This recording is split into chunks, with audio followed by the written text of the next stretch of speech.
तुमने कई बार अपने बाबा से, अपने पिताजी से ये बात जरूर सुनी होगी कि पहले के जमाने में जो लोग सिर्फ 10वीं पास होते थे उनकी बुद्धि बहुत तेज होती थी, उनकी मेमोरी पावर बहुत मजबूत होती थी। और ये बात बिल्कुल सही है। तुमने घर परिवार में भी ऐसे बुजुर्ग देखे होंगे जो सिर्फ 10वीं या 12वीं पास हैं, लेकिन आज भी इतनी बातें याद रखते हैं कि देखकर आश्चर्य हो जाता है। लेकिन वहीं आज के बहुत से स्टूडेंट्स के साथ क्या होता है, तुम कोई भी टॉपिक याद करते हो, कोई भी चैप्टर याद करते हो, 2 दिन 3 दिन 4 दिन बाद वह चीज दिमाग से गायब। तो ऐसा तुम्हारे साथ क्यों होता है और पहले के लोगों के साथ ऐसा क्यों नहीं होता था?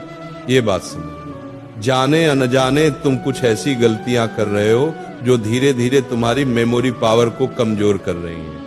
अगर समय रहते इन गलतियों को नहीं सुधारा तो जितना चाहे पढ़ लो, सब भूलते जाओगे। लेकिन अगर आज से ही ध्यान दे दिया तो 10, 15, 20 दिनों बाद तुम्हारी मेमोरी पावर फिर से मजबूत होने लगेगी और जो भी चीज दिमाग में डालोगे वह लंबे समय तक वहीं टिकेगी। पहली गलती, पढ़ाई से पहले बाद में अत्यधिक सोशल मीडिया। तुम्हारे दिमाग की भी एक क्षमता होती है, एक सीमा होती है कि तुम एक दिन में कितना कंटेंट अपने भीतर स्टोर कर सकते हो। अब तुम पढ़ने बैठते हो, लेकिन उससे पहले भी सोशल मीडिया, पढ़ने के तुरंत बाद भी सोशल मीडिया, और किस तरह का कंटेंट, कभी म्यूजिक, कभी कॉमेडी, कभी फालतू चीजें। इस सब के बीच जब पढ़ाई आती है तो दिमाग कहता है, भाई मेरे अंदर पहले से इतना कचरा भरा पड़ा है, अब मैं कहां और क्या स्टोर करूं। इसीलिए जो भी चीज तुम पढ़ते हो वह दिमाग में ठीक से फिट ही नहीं होती, क्योंकि पढ़ने से पहले भी दिमाग भरा हुआ था, पढ़ने के बाद भी दिमाग फिर उसी में लग जाता है। इसलिए याद रखो, पढ़ाई से पहले सोशल मीडिया कभी मत इस्तेमाल करो।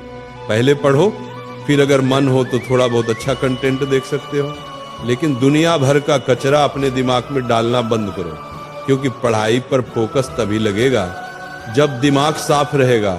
दूसरी गलती, सिर्फ रटकर पढ़ना, लिखकर अभ्यास न करना। बच्चों, बहुत से स्टूडेंट्स आलस की वजह से सवालों को लिखकर नहीं पढ़ते, बस एक बार रट लेते हैं, फिर कॉपी बंद और मान लेते हैं कि अब याद हो गया। लेकिन ऐसा होता नहीं है। जब दिमाग पहले से सोशल मीडिया से भरा है, फालतू चीजों से भरा है, उसी हालत में अगर तुम सिर्फ रटकर पढ़ोगे तो वह चीज दिमाग में टिकेगी ही नहीं। इसका इलाज है लिखकर पढ़ना।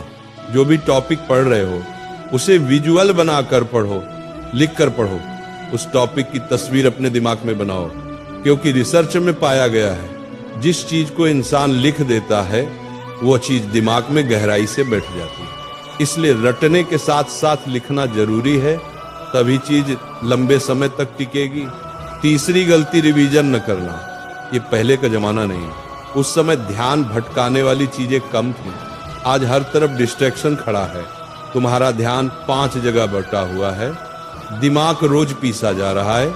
ऐसी स्थिति में अगर तुम रिवीजन नहीं करोगे तो जितना भी पढ़ोगे सब उड़ जाएगा। एक बार पढ़कर छोड़ दिया तो समझ लो 3-4 दिन में सब निकल जाएगा। इसलिए रिवीजन करते रहो, लिखकर रिवीजन करो। समय समय पर पूरा चैप्टर दोबारा पढ़ो, क्योंकि रिवीजन से दिमाग में पढ़ाई का रास्ता पक्का हो जाता है। और एग्जाम के समय सिर्फ 5 मिनट जो देखोगे वह पूरा चैप्टर तुम्हारे दिमाग में खुल जाएगा। यह ज्ञान अगर आज से अपनाया तो आने वाले कुछ ही दिनों में तुम अपने भीतर एक नई ऊर्जा महसूस करोगे।